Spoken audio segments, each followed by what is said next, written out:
ನಮಸ್ತೆ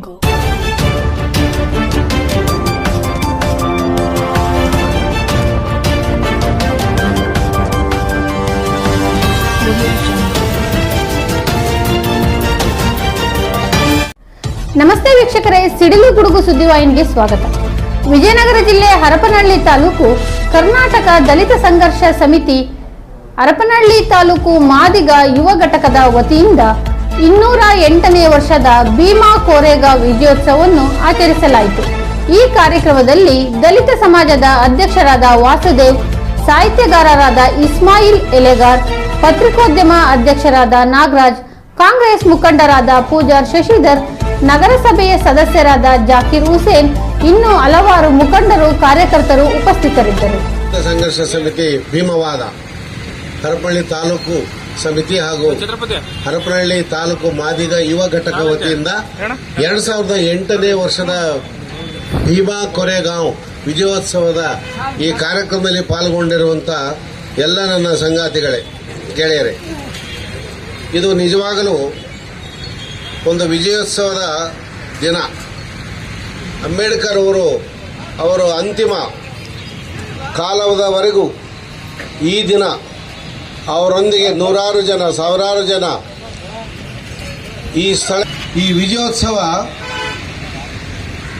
ಯಾಕೆ 500 ಜನ ಮಹರ್ ಸೈನಿಕರು, ಮಹರ್ ವೀರರು, ದಲಿತರು ಭಾರತದ ನೆಲಕ್ಕಾಗಿ, ಈ ದೇಶದ ಸ್ವತಂತ್ರದ ಭಾಗವಾಗಿ ಯಾರು ಬ್ರಿಟಿಷರ ಚೇಲಗಳಿದ್ರು, ಪೇಶ್ವೆಗಳು, ಮರಾಠರು, ಅವರ ವಿರುದ್ಧ ಹೋರಾಟ ಮಾಡಿದ್ರು.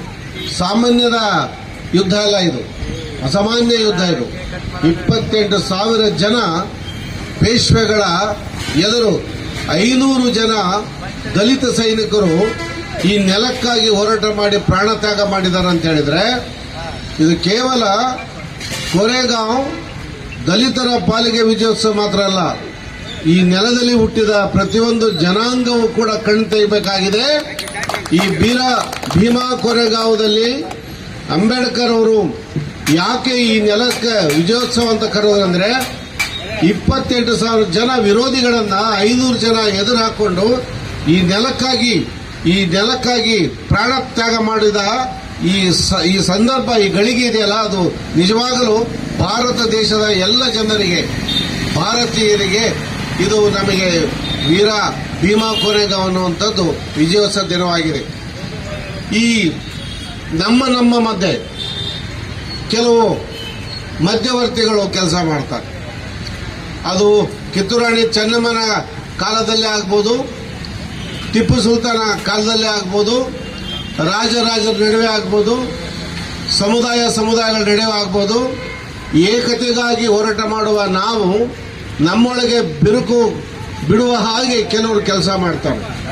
ಆದರೆ ಅಂಬೇಡ್ಕರ್ನ ಸಿದ್ಧಾಂತ, ಅವ್ರು ಕೊಟ್ಟಂತ ಸಂವಿಧಾನ, ಆ ಸಂವಿಧಾನದ ಕೊನೆಯ ಗಳಿಗೆ ಅವರು ಹೇಳಿದ ಮಾತುಗಳು, ಅಂಬೇಡ್ಕರ್ ಸಾಯುವ ಮುಂಚೆ ಹೇಳಿದ ಮಾತುಗಳನ್ನು ನಾವು ನೆನಪಿಸಿಕೊಂಡ್ರೆ, ನಾವು ಈ ವರ್ಷ ಅಲ್ಲ, ಮುಂದಿನ ವರ್ಷ ಇಲ್ಲಿಂದ ಎಷ್ಟು ಜನ ನಾವು ಜನವರಿ 1 ಭೀಮಾ ಕೋರೆಗಾಂವದಲ್ಲಿ ಹೋಗಿ ಆ ಸ್ಥಳವನ್ನು ಮುಟ್ಟಿ ಸ್ಪರ್ಶಿಸಿ ನಾವು ಪಾವನವಾಗಿ ಬರ್ತೀವಿ.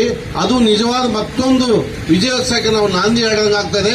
ನಿಜವಾಗಲೂ 4ನೇ ಈ ಒಂದು ಕಾರ್ಯಕ್ರಮದಲ್ಲಿ ನಾನು ಇಲ್ಲಿ ಪಾಲ್ಗೊಂಡು ಮಾತಾಡೋದು ನನ್ನ ಭಾಗ್ಯ. ಎಲ್ಲೋ ಯಾವುದೋ ದೇವಸ್ಥಾನನೋ ಯಾವುದೋ ಜಾತ್ರೆನೋ ಎಲ್ಲೋ ನಿಂತ್ಕೊಂಡು ಭಾಷಣ ಮಾಡೋದಕ್ಕಿಂತ ನಿಜವಾಗಿಯೂ ಪ್ರಾಣ ತ್ಯಾಗ ಮಾಡಿದ ಆ ಮಹರ್ ದಲಿತ ಸೈನಿಕರ ಆ ಪ್ರಾಣಕ್ಕೆ ಮತ್ತೊಂದು ನಮ್ಮೊಳಗಡೆ ಆ ಎಲ್ಲ ಶಕ್ತಿ ಬರಲಿ. ಈ ದೇಶದಲ್ಲಿ ನಮಗೆ 2ನೇ ಸ್ವಾತಂತ್ರ್ಯಕ್ಕಾಗಿ ದಲಿತರು, ಬ್ಯಾಕ್ವರ್ಡ್ಸ್ ಮತ್ತು ಅಲ್ಪಸಂಖ್ಯಾತ ಹೋರಾಟ ಮಾಡ್ತಾ ಇದ್ದೀವಿ. ಅದು ಆ ಸಂವಿಧಾನ ನಮಗೆ ಮತ್ತೊಂದು ಶಕ್ತಿ ಕೊಡಲಿ. ನಾವು ಪ್ರತಿ ಮಾತಿಗೂ ಅಂಬೇಡ್ಕರ್ ನೆನಪು ಮಾಡ್ಕೊಳ್ಳದೆ ಇದ್ರೆ ನಾವು ಬದುಕಿದ್ದು ವೇಸ್ಟ್, ವ್ಯರ್ಥ ಅಂತ ಮಾತನ್ನು ಹೇಳ್ತಾ ಮತ್ತೊಮ್ಮೆ ತಮ್ಮೆಲ್ಲರಿಗೂ ವಂದಿಸಿ ನನ್ನ ಮಾತನ್ನು ಮುಗಿಸ್ತೇನೆ.